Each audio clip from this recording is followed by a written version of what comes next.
It's interesting, we heard from the minister of DRC, what's wrong with your country? Well, we don't even start by saying the King of Belgium created a slave colony for 30 years. The government of Belgium ran the slave colony for another 40 years. The CIA assassinated your first popular leader, Mr. Lumumba, and then installed another dictatorship for the next 30 years. And then Glencore and others now suck out your cobalt without giving you tax income. We don't reflect on that. We say, what's wrong with you? Why don't you govern properly? And so we have a system, but we need a different system. We cannot turn this over to the private sector. We already did about 100 years ago. Not only to the private sector with the U.S. military behind it, with the defense of these property rights in the minister of Honduras's country, where United Fruit ran the country for a long time, and their attorney was the foreign minister of the United States, Secretary Dulles, and his brother was the head of the CIA, and overthrew the next-door neighbor, Mr. Arbenz, to make sure that United Fruit could have its property. So we have a system, but we need a different system. And the different system has to be based on principles of human dignity in the Universal Declaration, principles of sovereignty, principles of economic rights, because these are not nice things to do. In 1948, all the government said that food is a right, social protection is a right, not a nice thing, not a pleasant thing, a right. That was 73 years ago. The SDGs are nothing more than our generation's attempt to honor the Universal Declaration of Human Rights. I come from a country that not only doesn't care about the world's poor, it doesn't even care about its own poor. 1 in 7 Americans is hungry right now, and they don't care. I mean, the poor people care, but one political party, all it cares about is cutting taxes for the rich and filibustering any solution. So we're in a world that's really tough. The private sector is not going to solve this problem.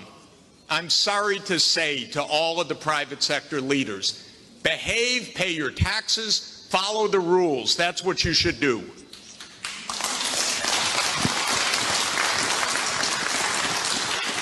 And what the governments should do is the following. They won't, but they should. First, the G20 should become the G21 by inviting systemically the chairperson of the African Union and the African Union to be the 21st country. The European Union is a member of the G20 as the EU. If you add the AU as the 21st for the G21, you add 1.4 billion people to representation at that crucial event. That will change decisively the discussion, because 1.4 billion people are not at the table for finance right now, and they need to be. So my first recommendation is the G21. I love the G20. Add one seat, 1.4 billion people with the AU represented. Second, we need an order of magnitude change of development finance. The rich countries just borrowed $17 trillion for COVID.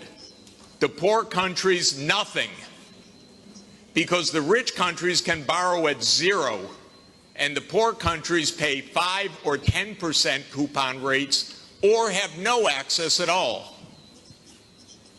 So the world exposed its grotesque inequality this past year and a half. Rich countries didn't say, we tighten our belts, why don't you? My country spent $7 trillion of emergency funding, not one penny for anybody else, by the way. $7 trillion, it didn't even cross the imagination of the U.S. Congress to include a few crumbs for the rest of the world. but the poor countries cannot borrow. That's what we should have heard from the World Bank.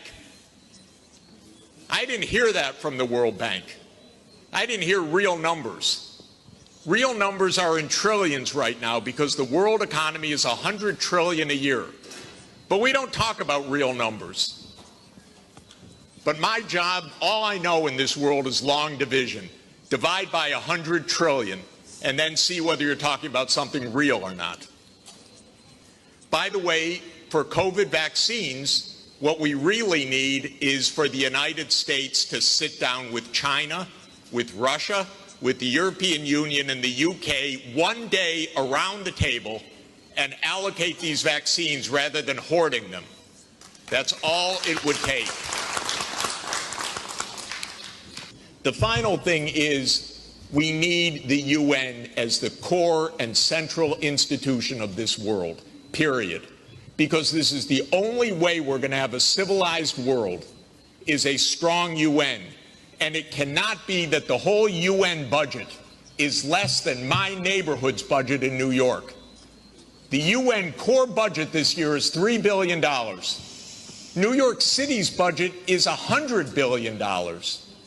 And then we say, why don't things work well? Because the rich are hoarding everything. Final point, rather than our 3 billionaires going in space, well, they could go into space and stay there and leave their money behind. That would be one idea. But another idea is we have 2,775 billionaires on the current list. Their combined net worth, 2,700, is $13.1 trillion. Now, I have it on good authority, you don't need more than $1 billion to be comfortable. But they have an excess of $11 trillion over just the $1 billion. So we should be taxing that and having a civilized world. Thank you. Jeffrey Sachs. This was Jeffrey Sachs setting the tone.